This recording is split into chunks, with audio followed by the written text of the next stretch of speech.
তো চলে এসেছি সকলের সাথে দেখা করতে আর একটা ভিডিও শেয়ার করতে। অবশ্যই এই ভিডিওটাও সকলের উপকার লাগবে। তো এটা বাচ্চাদেরও খুব পছন্দ হবে, যেহেতু খাবারটা পুরো লাল দেখায় আর লাল খাবারটা অবশ্যই দৃষ্টি আকর্ষণ করে। তো আমরা আজকে পুঁইমিটুলির চচ্চড়ি রান্নার রেসিপি ভিডিও শেয়ার করতে চলেছি, তো দেখবে অবশ্যই।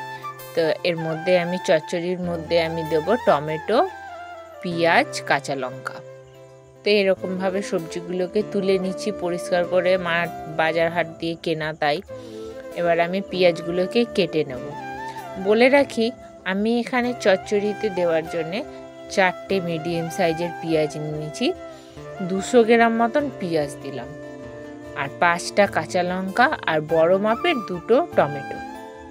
তো এখানে পেঁয়াজগুলোকে কেটে নিয়েছি চচ্চড়ির জন্য লম্বা লম্বা করে, এই দেখুন এরকমভাবেই কেটে নিয়েছি সব পেঁয়াজ। এবার টমেটোটাকে কেটে নেব। টমেটোটাকে চৌকো করে করে কাটছি, ঠিক যেরকম চিকেন সাটেতে দেয় এরকমভাবে কাটলে কিন্তু দেখতে ভীষণই সুন্দর লাগছে। তাই দেখুন খুব সুন্দর লাগছে এরকমভাবে পিসটা করলে, তাই আমি এরকমভাবে পিস করে নিয়েছি। 2টো মাপের টমেটো দিলাম এর মধ্যে। আর আমি এবারে বিট দিয়ে দেবো, 2খানা মিডিয়াম সাইজের বিট। পুঁইমিটুলি, পাকা পুঁইমিটুলি তো এমনিতেই লাল হয়, আর বিটের কালারটা দিলে আরও অপূর্ব লাগবে আর খেতেও একটা আলাদা স্বাদ আসবে। তাই এখানে বিটটা দিয়ে নিলাম, আর কাঁচা লঙ্কা দিচ্ছি। শুকনো লঙ্কাতে একটু প্রবলেম হয়, পেট ব্যথা করে, জ্বালা করে, তাই এখানে কাঁচা লঙ্কাই অ্যাড করছি আমি। তো উনানে কড়াই বসিয়ে আমি তেল দিয়ে দিয়েছি। খুব বেশি পরিমাণ তেল দিইনি, সামান্যই দিয়েছি। দেখুন তেলটাকে নাড়াচাড়া করে নিচ্ছি কড়াইয়ে। ভালো করে তেলটা পুড়ে গেলে তাহলে কাঁচা তেলের গন্ধ ছাড়বে না। এবার আমি পেঁয়াজটা দিয়ে নিলাম।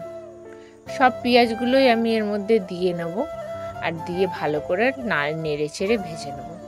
হালকা হালকাভাবে লাল করে নিচ্ছি, কারণ পুরো ভাজবো না, আরও তো সবজি এর মধ্যে অ্যাড হবে, তাই এরকমভাবে ভেজে নিচ্ছি। দেখুন কি সুন্দরভাবে পেঁয়াজটা ভাজা হয়েছে আমার। এবার আমার পুঁইমিটুলিগুলো দিয়ে দিচ্ছি এর মধ্যে, সব পুঁইমিটুলিগুলোই দিয়ে দিচ্ছি। তো এবার আমি পুঁইমিটুলিটাকেও হালকা হালকাভাবে আঁচে ভেজে নেব। যেহেতু আমাকে আরও সবজি অ্যাড করতে হবে, তো এটাকে হালকাভাবেই ভেজে নিচ্ছি। দেখুন পুঁইমিটুলিটা দিয়ে কিন্তু কালার খুব সুন্দর ছেড়েছে, অপূর্ব। আর বিটটা দিলে যা হবে না, অবশ্যই দেখতে থাকুন, ভিডিও দেখতে পারবেন।